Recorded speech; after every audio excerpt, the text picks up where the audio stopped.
What is up, guys? Today we're going to talk about rock bottom, what it's like being at rock bottom. I'm going to talk about when I hit rock bottom, and any drug addict will tell you, in order to get clean, first you have to reach that point where you say, that's it, enough is enough. I'm not doing this anymore. I can't go through this anymore. I'm going to get clean, and I'm going to do whatever I can, whatever I need to do, whatever pain, misery, whatever I have to walk through, I'm going to do it, and I'm going to get myself clean. And that's what you have to do.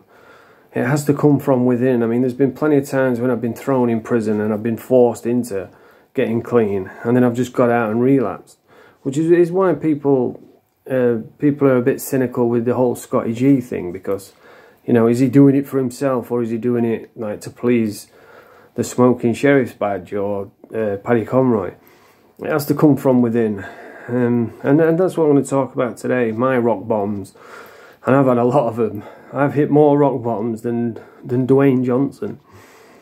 So yeah, that's what I'm going to talk about today. Now, the first one that I can remember was when I was a homeless heroin addict. You know, I burnt through all my bridges at home. I'd been kicked out. I'd stolen off everyone, and I was on the street homeless, because that's what addiction does. It turns you into someone, into a nasty person, really.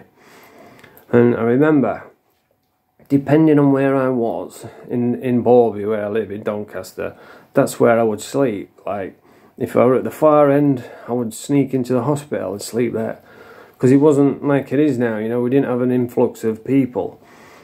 There was, half the hospital was empty, so you could just sneak in on a night time and go into one of the empty wards and just sleep in there. But there was always a risk that someone could catch you, and then they'd phone the police, and then you'd end up getting locked up. So it was always a risk. That's why I weren't there all the time.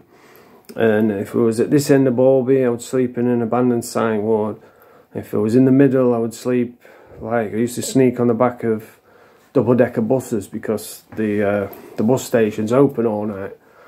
So you could sneak in there, and they couldn't lock the doors. You just press the door and you go, psh, and you could go and sleep on the back of the bus, and that's what I used to do. My first ever rock bottom was, I remember I was walking, I can't remember where I was going, but I was walking to one of those destinations, and all of a sudden, in an instant, it was like 2 o'clock in the morning. It had been like, you knew it was going to rain. It was one of those days, and then 2 o'clock in the morning, it was like a tropical thunderstorm. It was just like thundering, and it was massive raindrops, and I was soaked within 2 seconds, like a tropical thunderstorm. And I thought, I'm not, you know what I mean, I ain't got time to go anywhere. I'm getting soaked here. I've got to get out of the rain. So I just jumped over somebody's wall, and I couldn't see out because it was pitch black. And I ended up finding like an old shed. So I just went in, just laid on the floor, and I was soaking wet. I was so exhausted, I just crashed and passed out. And then the next morning I woke up, and I saw I was in an abandoned toilet. You know, and I was on the floor, I was covered in like dirt, I was still wet, and my face was on the floor, and there was a slug right next to my face, and I just thought, this is it, you know, this is enough, you know, this is too much, I can't do this anymore, I've got to get clean. So that's what I did. I went up, I think I went to my dad's house, and I said, look, I'm ready to get clean, you know, this is it, I've had enough. And I can't remember if I succeeded in getting clean. I probably did, and then I probably relapsed again, and that was my first ever rock bottom. And my second one was when I was selling drugs. And I say I was selling drugs, I was really just joeying for people, and you know, taking all the risk and all the problems that comes with selling drugs for just to keep the addiction going. And it was a nightmare every single night. There was, you know, something happening. There were coppers all over, people banging on the door. I had people taxing me, coming round with knives. Man, I got jumped one night when a gang of jippos rang up the phone, and they was arranging to meet me, but they jumped out and grabbed the wrong bloke and ended up getting slashed up. There was another night when I was coming down to answer the door, and I don't know why, for some reason I didn't open it straight away, and I could hear them talking, and I was listening, and they were saying, oh yeah, when he opens the door, you just stab him and I'll grab him. I'm thinking, fucking hell, they're going to try and tax me here. So I didn't open the door, and they tried like barging it in, but it was a big door, they couldn't get in. There was another night where some lass knocked on the door, and then when I opened it, a load of dudes came in and jumped me and busted my jaw, blacked both my eyes. It was a nightmare.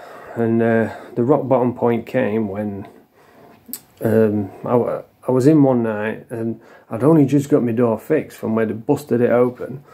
And that same night, they busted it open again, and luckily I was in the back, so I could escape through the back. And when I came back, the whole house had been smashed, all my telly was smashed, and you know, all the doors had been busted, and I was at a point where I was really ready to flip. You know, I was either going to go crazy one night when someone came in, grab a knife and do something I can't come back from, or I could just leave. So I decided to leave, and I just left everything there, and I went and did my detox and got clean, and I did it with Subutex. Now, Subutex back then they didn't know much about it. It had only just come out, and my probation officer, I asked him about it. I says, well, how does this work? And he didn't have a clue. He just says, oh yeah, just have your drugs as normal, and then tomorrow morning just have your Subutex and you'll be fine.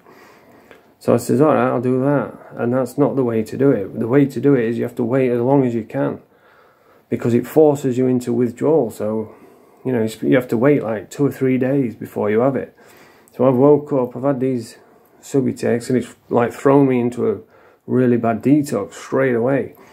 So I've gone out, I've gone and used, which makes it like even worse. And so I ended up like 2 weeks detoxing because I did it totally the wrong way. But I got through it. You know, I remember sitting through it. It was horrible.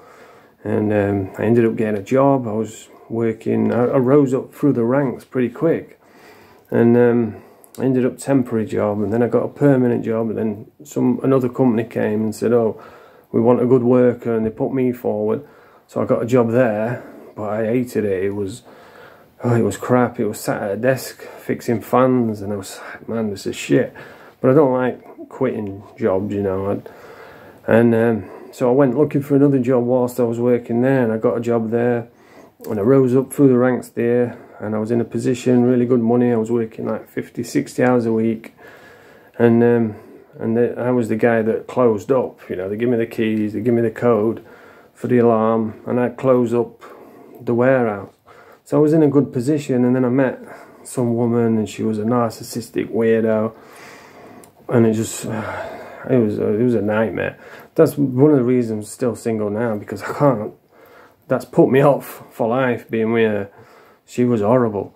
And anyway, I ended up back on drugs because she was using drugs. I don't know how I ended up getting involved with her, but I did.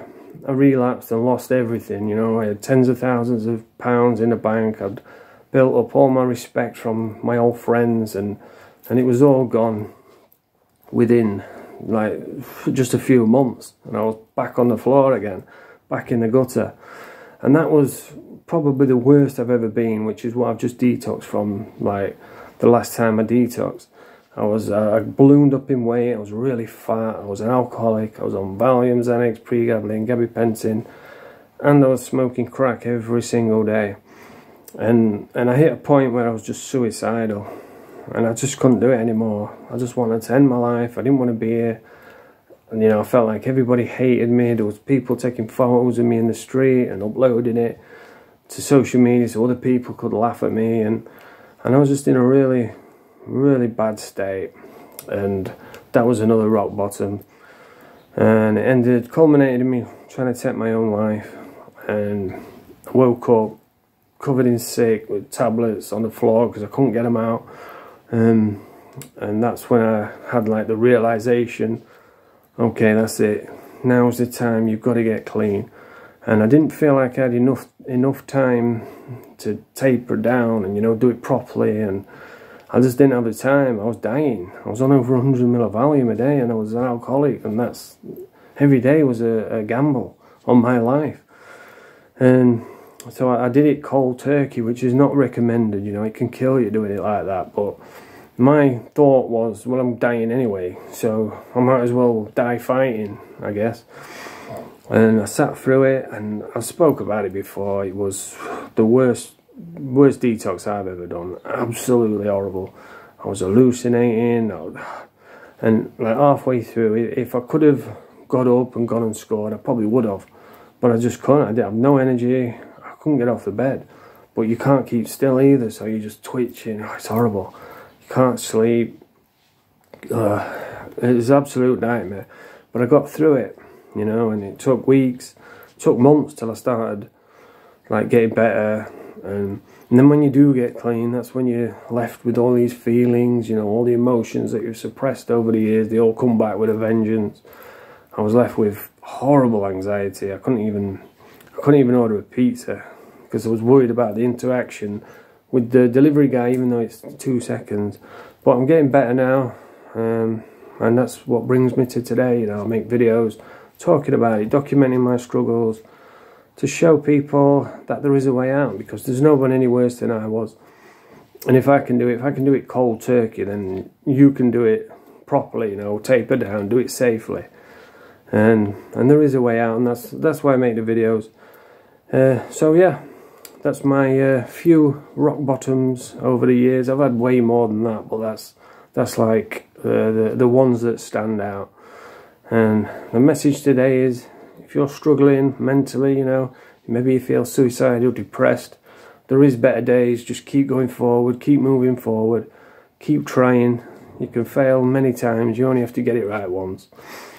Anyway, that's the video. If you like the video, press the thumbs up, subscribe to the channel. Bonjour.